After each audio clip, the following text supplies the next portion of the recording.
Hello and welcome to the section on DMZs. Sometimes no amount of port forwarding will allow the application you want to use across the internet to work.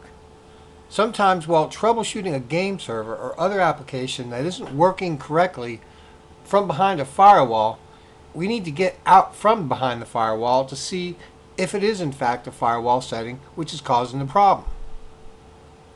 When we do this, we specify a certain computer to be placed on the DMZ or demilitarized zone. A DMZ is simply a port or range of ports that we assign to our router, which offers absolutely no firewall protection whatsoever.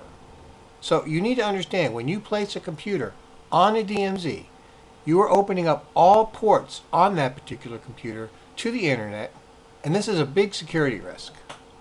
For the most part, this setting will not affect your other computers. Your other computers will still receive the same firewall protection from the evils of the internet as they did before the other computer was placed on the DMZ. However, if they are on the same physical network as your DMZ computer and it becomes infected with some sort of virus or Trojan, your other PCs can be at risk. So here's the bottom line. I would avoid placing a PC on the DMZ except temporarily for troubleshooting purposes, simply because the security risk to your operating system and personal information is just too great.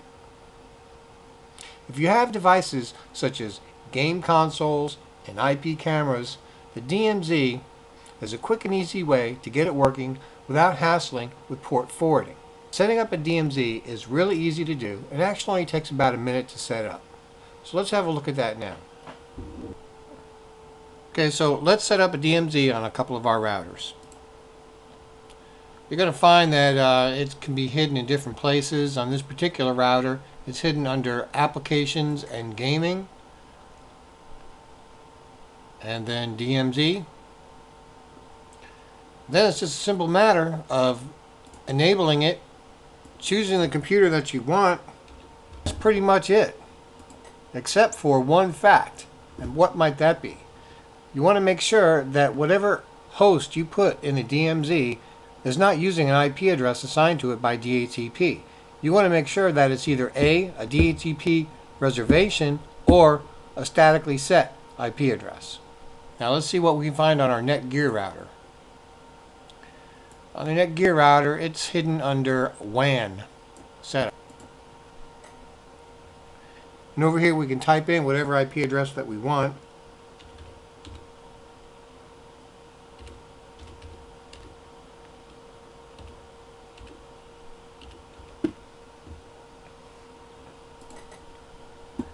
And that's it.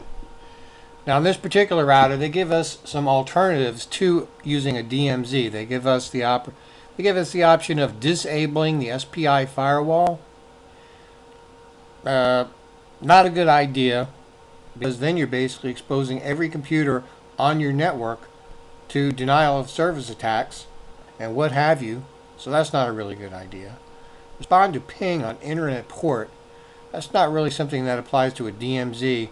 However, if you're trying to troubleshoot an issue across the internet and you want to see if your router is actually pingable, that's something that you can click on temporarily as a troubleshooting tool.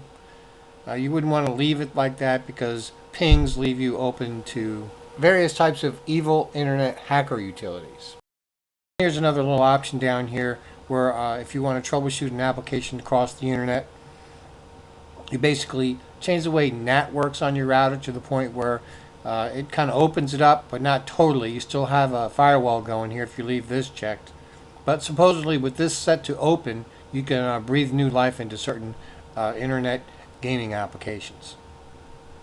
So in conclusion, a DMZ is a very simple thing to set up, but it's not the kind of thing you want to take lightly.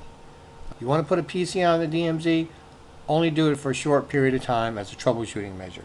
If you want to put anything on the DMZ, make sure it's not some sort of a Windows computer. Instead, it should be something like a game console or an IP camera or some other sort of device which really does not have anything that you can hack into.